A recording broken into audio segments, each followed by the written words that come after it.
આમ આદમી પાર્ટીની ખેડૂત બચાવ યાત્રાનું અજાબ ઉમળકાભેર સ્વાગત કરાયું હતું। કેશોદના અજાબ ગામે સોમનાથથી ગાંધીનગર સુધીની કિસાન બચાવ યાત્રા આવી પહોંચી હતી। આ તકે ઢોલ ત્રાસા ડીજે સાથે આમ આદમી પાર્ટીના ગુજરાત પ્રદેશ શિશુદાન ગઢવી અને પ્રવીણ રામ અને મનોજ સોરઠિયા પિયુષ પરમારનું કુમારિકા દ્વારા કુમકુમ તિલક કરી વાજતે ગાજતે સામૈયા સ્વરૂપે સ્વાગત કર્યા બાદ પાટીદાર સમાજ ખાતે ભવ્ય કિસાન સભાનું આયોજન કરવામાં આવ્યું હતું।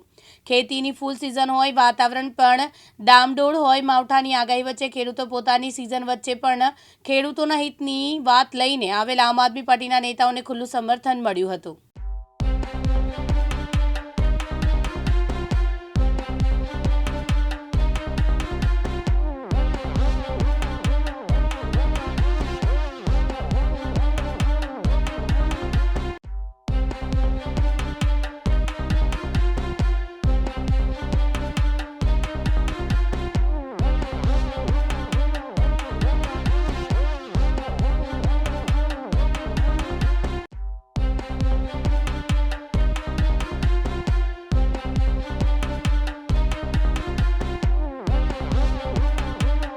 प्रकाश दवे, दिव्यांग न्यूज़, जूनागढ़।